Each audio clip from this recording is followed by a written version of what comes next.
Apparently I was muted for that whole thing. So my name is Heather Physiok, and thank you for joining Small Talks for Small Business presented by Optimum and Suddenlink Business. I'm Heather Physiok. I'll be your presenter today, and I'm going to talk through search intelligence and how it can help you as small business owners and marketers to reach more of your customers online. So a bit more about me. I'm Managing Director of Discoverability at VMLY&R. We're a big global ad agency, yes, but we're working with brands across many different verticals of all sizes around the world.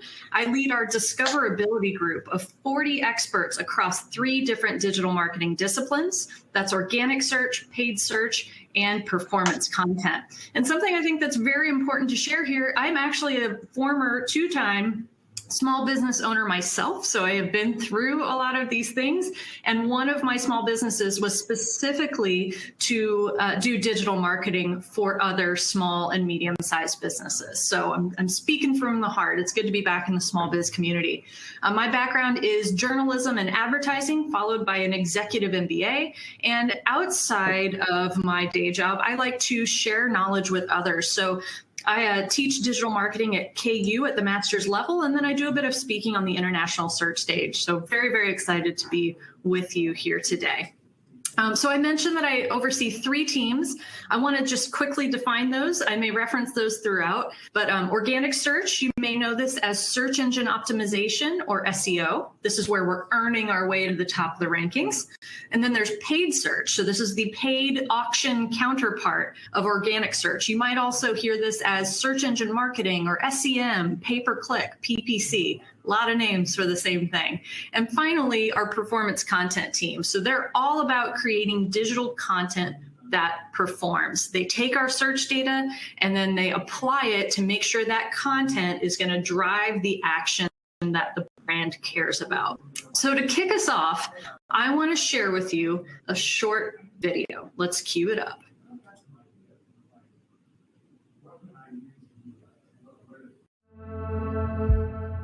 The most human trait is to want to know why. And in a year that tested everyone around the world, why was searched more than ever.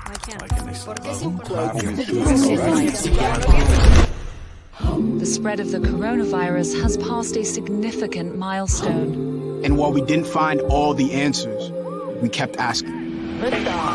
Some questions inspired joy, others excitement. Life in the bubble. Mommy? Yes. Mommy? Yes. Mommy? Yes. I don't know what an improper fraction is. Teachers should make $1 billion. We found toilet tissue, y'all. Oh my God. Put it on there and start it up for me. What are y'all doing? It's still March. How many days in March? Some questions made us cry. You know, we've been through our ups and been through our downs. I think the most important part is that we all stay together throughout. I love you guys. Some made us worry about this spinning rock we call home. Fires were detected in the Amazon rainforest. Why were so many lives lost? Almost 1.5 million people have now died of COVID-19 worldwide. Why are we still asking the same questions? George Floyd repeatedly told the officers that he could not breathe. So why do we still have strength to continue? I believe in your power. I believe in our power. Chants of Black Lives Matter echoed from thousands of protesters in cities around the world. Why are we not defeated? We have made too much progress, and we are not going back. We are going forward. Planes are starting to arrive in Beirut, full of international aid. Firefighters from around the world arriving in California. There are over 100 coronavirus vaccines in development worldwide. This is one of those times when people look out for one another and have each other's backs. We kept going for those who showed us the way. Think about how you would like the world to be for your daughters and granddaughters. Remember, the struggles along the way are only meant to shape you for your purpose. Press on with pride and press on with purpose. Why is it that this year showed us its worst? and we still found ways to triumph. An incredible feat for Maya Gabeira. Naomi Osaka, U.S. Open Championship. Can't let Corona stop you. Can't let quarantine stop you. So until we get to every answer,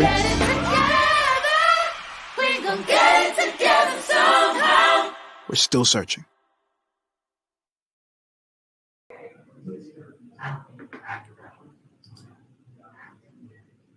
Awesome. Hopefully everybody enjoyed that. That's something that Google puts together every year. It's called Google's Year in Search video. And in that, they examine how humans searched in the year prior. What were the prominent themes or events that came out of that? And it really reminds me every year why I do what I do. It's because working in search is not like a lot of the traditional marketing disciplines, because I get access to, and you, the business owner, the marketer, has access to billions of anonymous searches that are completed in Google every single day. And from that information, we can learn so much about our customers, our fellow human beings, what they care about, what motivates them, what problems they're trying to solve. So I think search is a very underrated discipline and tool for reaching human beings and our customers online. So I want to share a little bit about how humans search. If you've been searching online for a long time, you probably recognize this experience, right? So you are a searcher and you need a piece of information or you need to complete a task. So you log on to your desktop computer, you go to your favorite search engine, you type in your query, and you get back 10 blue links, right? Not too complicated, but this is what the modern search journey looks like. No longer are we only searching on desktop devices. We're searching on mobile devices. We're searching in our cars. We're searching on voice assistants like the Google Home or Amazon Alexa. We're not just looking in Google. We're also looking in our voice search engines like Siri or Cortana. We're using e-commerce search engines like YouTube. We're searching on like Amazon, and then we're searching for video on YouTube. There are all these different ways to find information that are not a traditional search engine. And finally, we're not just getting 10 blue links. We're getting multimedia and images and videos. We're getting maps and directions. We're getting app recommendations, social content, video content. There's so much in a robust set of search results.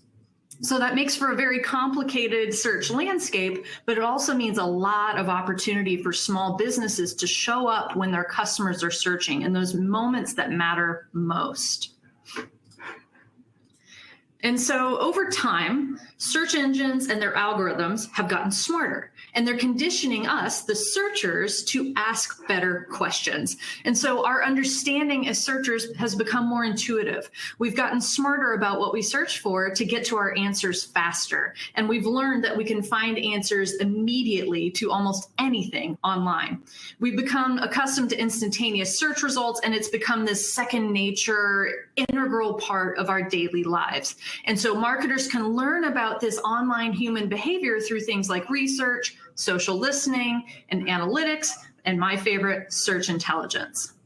So like I said, there's billions of searches conducted in Google every single day, and that's just one of the search engines. And so marketers have access to a lot of this anonymous aggregated data about these search queries. And so our job as businesses and marketers is to get into the mind of our customer to try to understand what it is they care about, what motivates them, what concerns them, and the meaning behind their searches so we can best help them. But there's one important distinction I want to share with you. Social listening is great, but when we post on social media, we're posting what we want people to see about us. We're projecting the image that we want people to perceive of us. So we lie on social media. But the difference is on search engines, we're telling the truth because that bar is anonymous. We perceive that as a safe place to tell our deepest, darkest secrets and hopes and dreams and fears. There was this really great book. I highly recommend adding this to your reading list. It's called Everybody Lies. It's by Seth Stephens-Davidowitz. And he made a very astute observation in an interview he did with NPR. He basically said, if you want Google to give you what you want, you have to tell it what you're thinking. So we are conditioned to tell the truth in those environments. And so as marketers, our job is to find those moments, find those connections, and connect the dots on your customer's journey. So we use search intelligence, which I'm going to get into a little bit more here, and we use it to examine the language that people use to talk about your subject, your business, your competitors, your products, your services, and we consider what kinds of topics and entities are closely related to those searches. So we identify problems or needs that they're having, we infer the questions that they're asking, even when they don't expressly ask them, and then piece by piece, we start to paint a clearer and clearer picture of the customers that we're trying to reach. And so we contextualize that and we try to make that data tell us a story about who they are. Think of it like a form of data journalism. So now that I've kind of given you a background in why search matters and what exactly we're looking for, I want to actually share real examples of what some brands have done using search intelligence. So the first one is an example from the Canadian Down Syndrome Society. This is a beautiful campaign called Down Syndrome Answers. And they looked at search data to understand and identify the questions that people ask most often about Down syndrome. And then they created this wonderful series of YouTube videos to answer those questions and dispel those myths. What a wonderful way to raise awareness about their cause and their nonprofit organization. So I'm going to show you a video here where they answer some of those most commonly asked questions with people who are really living with Down syndrome. And this is to help expecting parents who have a Down syndrome diagnosis or just educate the general public. And it led to a massive increase in traffic to their website, the amount their content got seen in the search results, and they answered 240,000 searches a month worth of questions. So with that, we will queue up one more short video for you.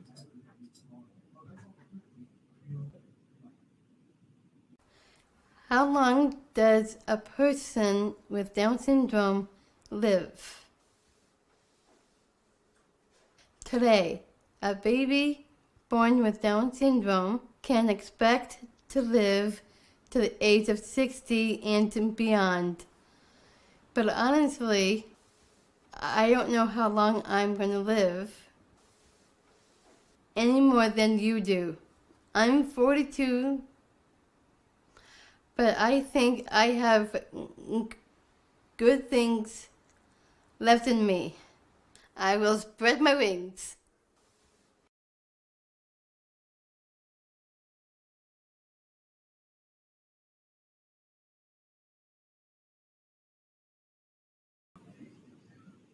Hope you enjoyed that. I love it every time. I recommend checking out the full library of videos. They're just wonderful.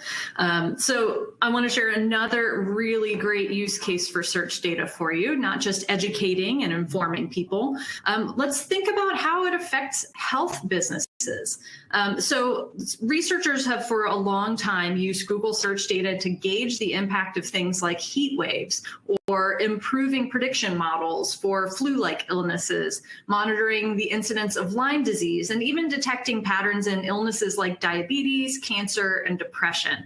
So pretty amazing applications beyond just marketing. But now, or at least at the beginning of this pandemic, Google started making search trends available to researchers so they could study the link between symptom-related searches and the spread of COVID-19, which in turn helps to better understand the virus and how companies, healthcare organizations, communities could help combat it. So I just think that's a phenomenal approach.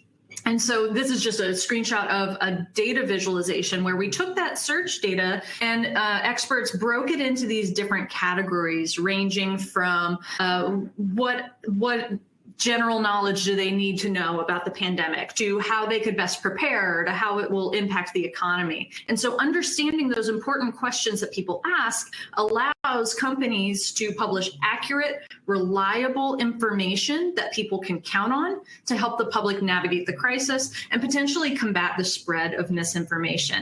So think about all the different applications for that, understanding the questions, answering the questions, combating misinformation. Think of all the implications of that for small business. And one last very cool example for anybody working in the travel space, airlines Lufthansa and Air France used search data around like flight searches and travel demand to figure out which flight routes they should start to reopen first as the pandemic started to loosen up in the US and beyond. So pretty cool applications in the wider world. But let's talk a little bit about how to apply search intelligence to make smart marketing decisions. So I'm going to talk in more of a general way about how basic search intelligence works and some of the marketing applications for it. And as a follow-up or lead behind, I'm actually going to provide for you some really handy resources to try your hand at keyword research using freely available tools. So I'll make sure you all get that resource after this talk. So search intelligence, when I'm saying search intelligence, it's the act of gathering all that information to understand our customers. So that includes things like keyword research, just understanding what they type or say into that search bar, analyzing the questions they ask, interpreting the searcher's intent and the states of need that they might be in. It's monitoring how those search trends are changing over time. The pandemic is a great example I'll talk more about later. And then just examining what content exists from your business and other businesses and related organizations in the space, so you can figure out where the white space is that your brand could fill. And so when we're applying that information to make marketing decisions, it's about understanding your audience and what motivates them, figuring out what their touch points are on their journey to purchase or engaging with your business, identifying the gaps that are not being filled in the market so that you can fill that with the right content. We can even use search data to define new opportunities, new products, new markets to enter, and then creating timely and relevant content. So when shifts in behavior or trends change, you're able to respond rapidly with the right content at the right time. So let's talk about a real example where we use search to understand an audience and their motivations. So I worked on a brand called FluMist with AstraZeneca, super, super smart technology. And so they have the nasal flu vaccine. And so we used search data to understand the questions that people were asking about it. And it's stuff like, how effective is the nasal vaccine versus the shot? Does it contain mercury? Is it safe? Can it make you sick? People have a lot of questions from either skepticism and fear or just general knowledge trying to make the right call. And what we found when we mapped all of this information is that concern made up about a third of the questions that people were searching for about this brand. And not because the brand has anything wrong with it, but because people just don't know. But that's a huge insight for marketers, that there is demand for this kind of information that we as a brand need to fill if we're going to advance our brand. And so we also applied that research. This might be a little small, but you don't need to read every word. But we look at the behavior patterns we see. We try to identify these need states that people have along the way. We look for patterns in the language that they use, and we take note of the keywords that they're searching for. Now, this is very advanced for professional search experts. The principles can certainly benefit any marketer at any level, including in the small business space. But the way I'm presenting it here is certainly a more polished outcome, right? So let's talk about another way that we use search intelligence, which is mapping those touch points on the customer journey. I love this example. Hopefully you're all familiar with Sherwin-Williams. So we work on a number of their different paint brands. So we actually did some really cool search intelligence work around trending paint colors. So this was all about creating this interactive, super useful paint advisor experience for paint customers. It's like an in-store kiosk that will guide customers through the paint selection process.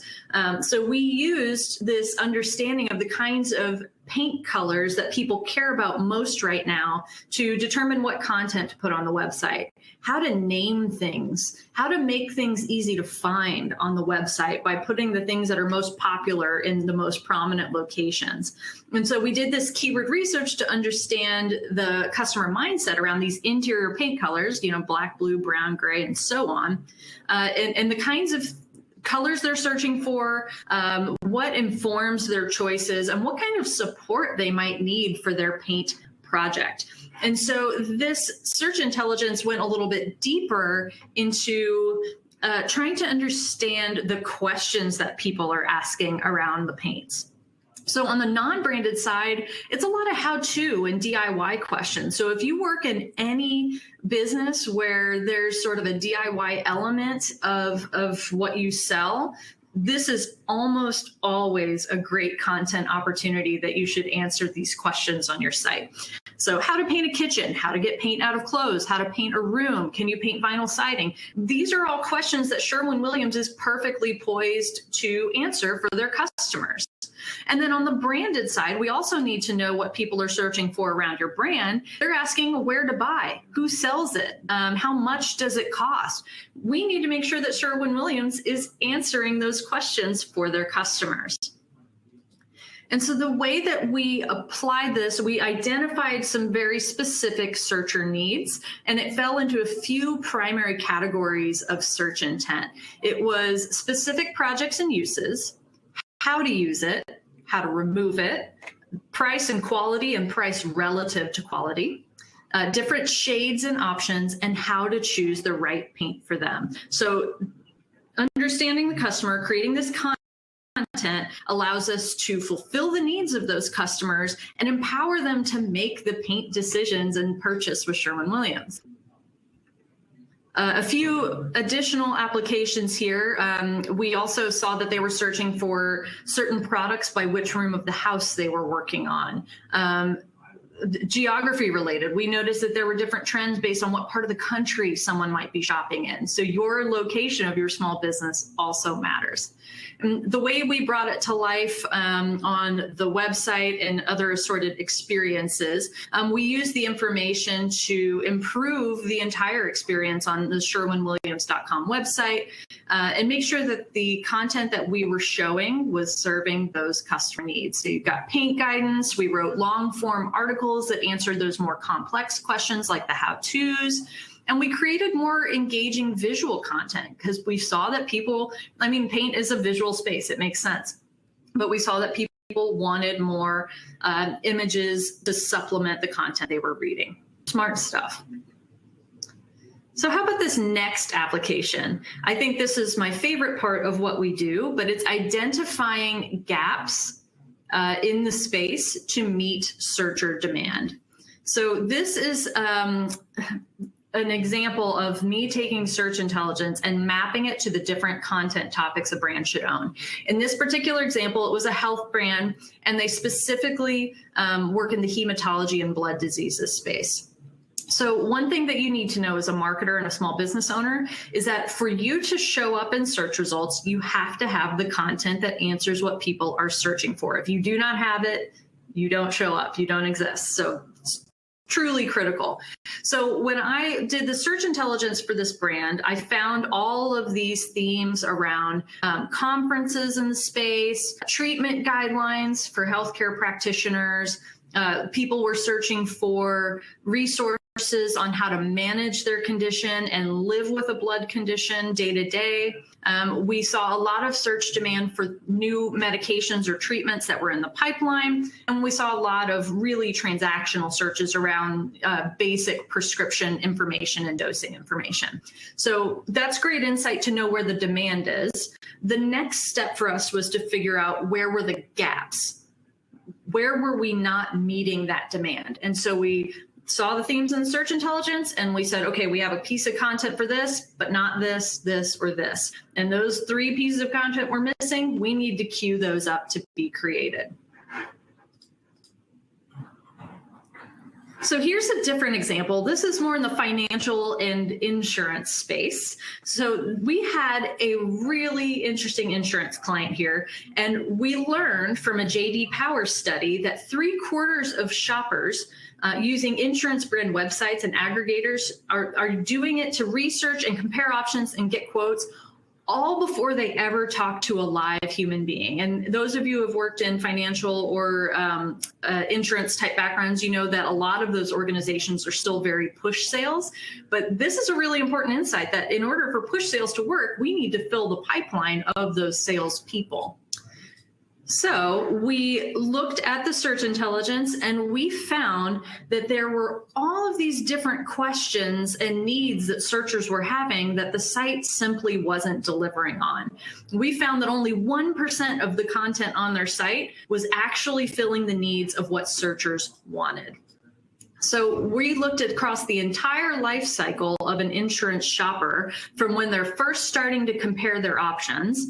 So maybe those individuals might benefit from calculators, buyer's guides, case studies, and checklists, all the way through they're ready to invest, they're ready to buy an insurance package. And so that might include our content detailing our different insurance levels or doing deeper content on the different types of insurance, all the way to people who already have a line of insurance, but maybe they want to expand from just home to add automotive insurance to that or other things into their portfolio. So something like that might warrant a piece of content that tells them how they can save money when they have different insurance packages that all work together.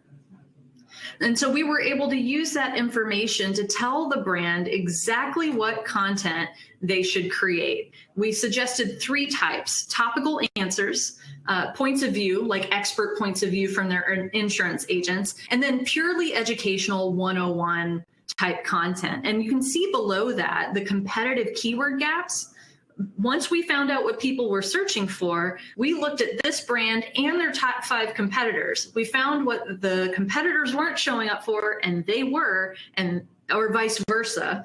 And that tells us where we should play. So for the Education 101 component, it might be articles about what is critical care coverage, what is an IRA annuity, or what is the definition of direct life insurance. So each of those could be a great piece of content to better reach their customers. Now, the next use of search intelligence that I think is very valuable to any business that has a competitor, which is all of us. This is defining product opportunities or new markets to enter.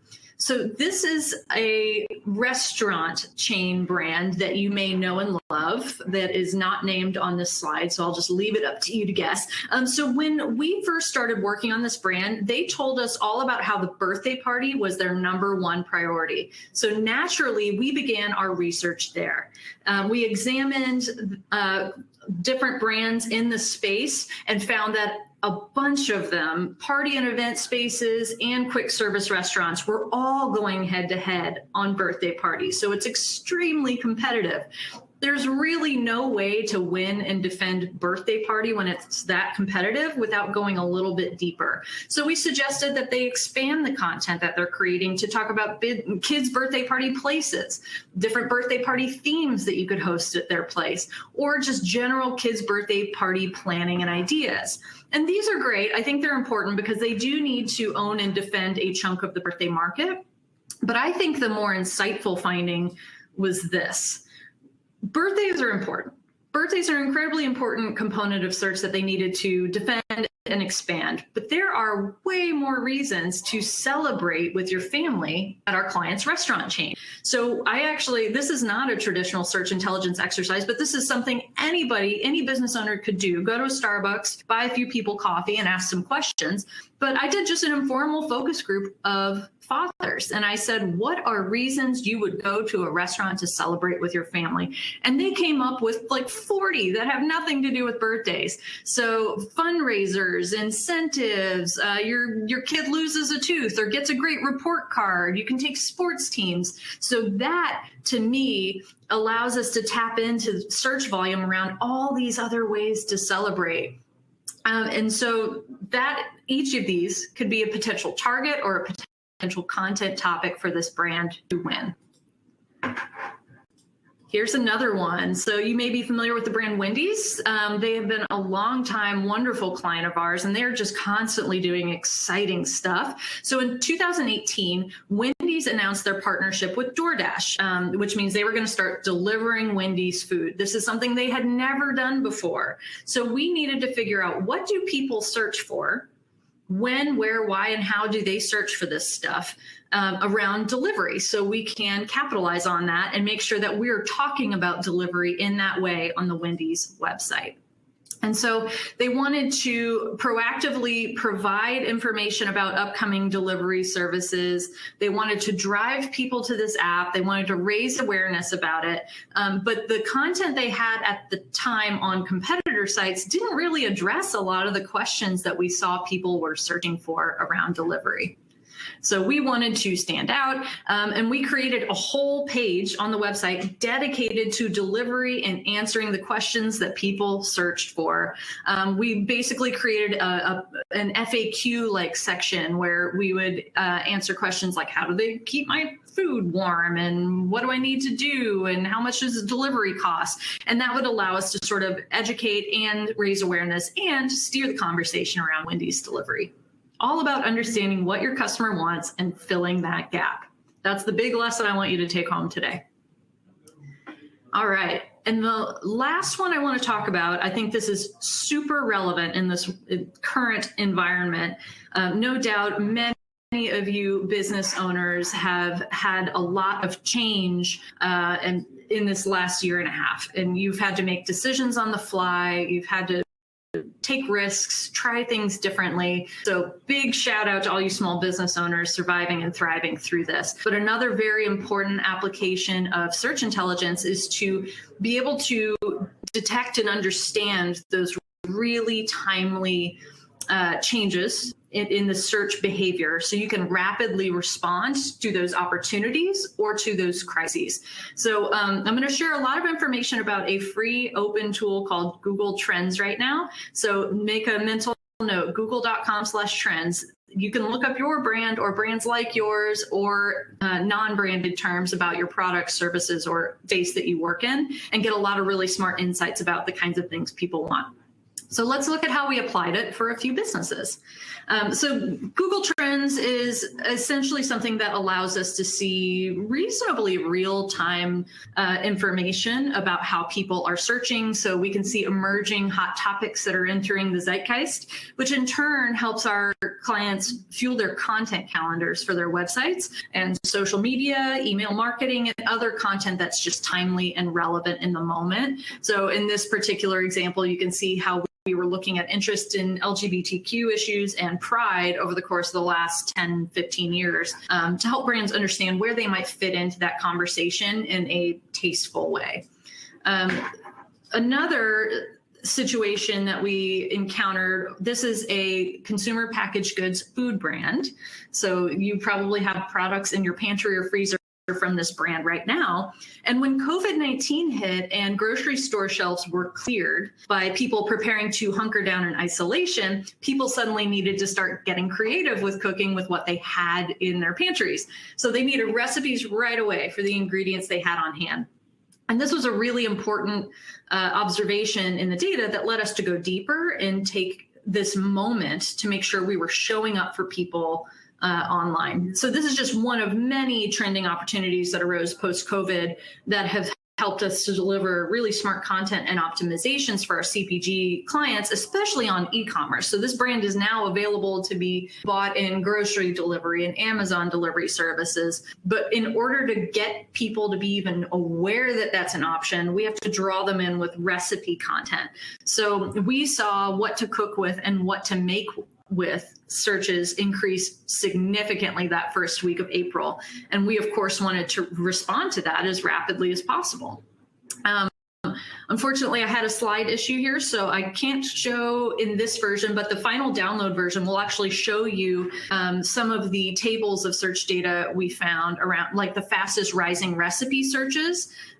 For a while there, it was focaccia bread was the hotness, and everybody wanted to get in on that. But we were able to see what ingredients were trending, what types of recipes were trending, and then specific techniques or kitchen tools like air fryers that might have been trending, and create recipe content around that.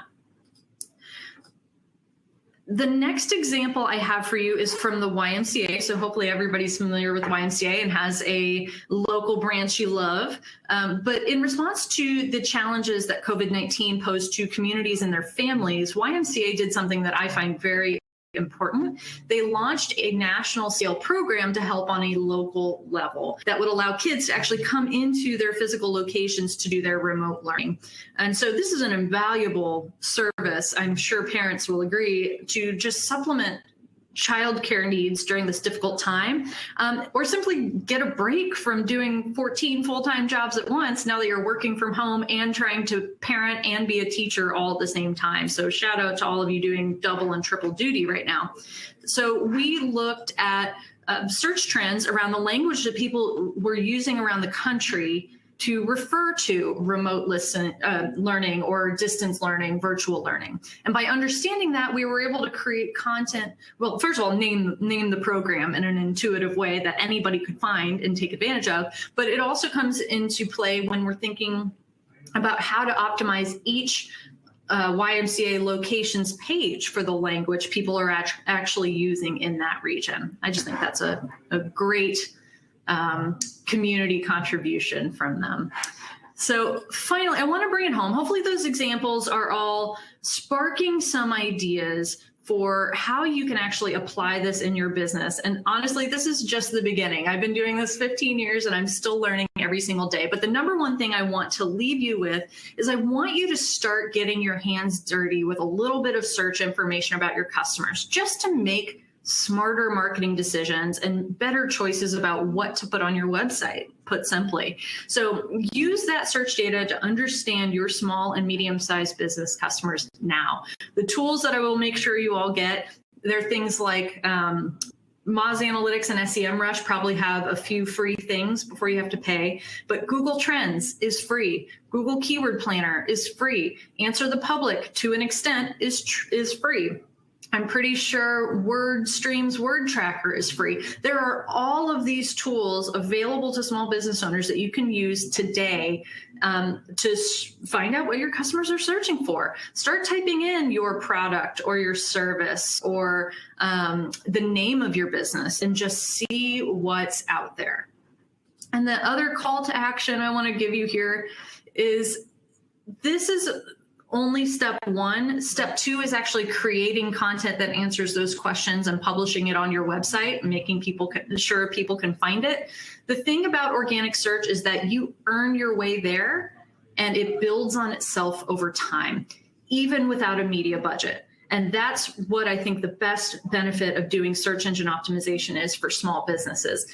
The growth and the traffic and the engagement from search continues to grow over time, even when the media dollars stop. So even if you're not paying for paid search ads right now, or you're not paying for sponsored social posts, organic search is here for you and will always be here for you. It is not uncommon for many brands, enterprise all the way down to the tiniest micro businesses, for at least half of their search traffic to freely come from organic search in Google, Bing, and other search engines. So strong encouragement to dig deeper into this topic. Maybe someday I'll come back and see you on Small Talks and we could talk a little bit more about how to go to the next level with this search intelligence data. So thank you so very much for allowing me to join you today. I think we're going to do a few questions and then we will bring it home with some house cleaning and final announcements. Okay, it sounds like we don't have too many questions yet, but I'll just recap that I'm going to make sure you get this deck. I'm going to make sure you get a handy one-sheeter to get started, and we will make sure to provide a list of search resources that you can use free and available to small business owners today. And then I want to say thank you very much for joining us today. I hope you learned a lot and that this inspired you to dig a little bit deeper. We hope you found this information beneficial and that you have a better understanding of how search can play a role and make a positive impact in helping your business get discovered online. So let us know what you think. We love feedback. I want to hear what you learned or what you would like to learn from us in the future. There will be a QR code at the bottom right of this slide here. You can scan it and actually give us your feedback on today's presentation. One final item of business, Small Talks will be back in September. So thank you all so very much for, oh, just kidding. We have questions. Do we have questions? Oh, I think we might. Okay. Caitlin asks, does putting the name of your city throughout your site increase your local SEO score? Short answer, yes. Longer answer, but. So a lot of the time you'll see local businesses cramming every suburb name into their webpage. So I'm in Kansas City. So it might be Kansas City, Overland Park, Lee Summit, Waldo, Brooks, you know, it's a little bit spammy. If it doesn't read well for the searchers, I think you need to revisit what you're doing with the copy. The searcher is ultimately your most important priority. But yes, it's critical, especially if you are a brick and mortar business that people need to walk to or call or walk in and speak to someone. It is absolutely critical that you are putting that geographic context somewhere on your site. Putting it on every page of your site isn't going to make a huge difference, but making a really great contact page that mentions the city and the areas you serve and has your contact information, maybe has a map on it, that's a great way to make sure you show up in that space. I will add to that, Caitlin, not just adding that on your own site, make sure to look into Google My Business and Bing Local, because you can optimize your brick and mortar location businesses there as well. And those are really, really important. Okay, let me see if I've got any more questions in here. Will there be more lectures like this in the near future? I sure hope so. Does paid search help organic search? Great question, Virginia. So yes and no. I think most of my job is, it depends. So apologies for that. Paid search and organic search are wonderful complements to one another. They are two parts of the same whole. So organic search is the part that you have to earn your way up the rankings. Paid search is a totally separate part of your search results where you are bidding in a real-time auction, but the most relevant bid wins, like the person with the best experience when someone sees that ad and clicks on it. The ways that they help each other are basically taking up more real estate in the search space. They help each other by sharing search intelligence about what people are searching for and clicking on so they can make smarter choices. A lot of it is about balancing your budget too. If you're ranking really well organically, maybe you don't need to spend as much in paid search for those terms. And you could switch your paid search budget over to something where you're not ranking very well, but you really need to show up. So they should definitely work together, but paying for your paid search ads does not affect your organic rankings at all. They are separate pieces of the search puzzle. So great question.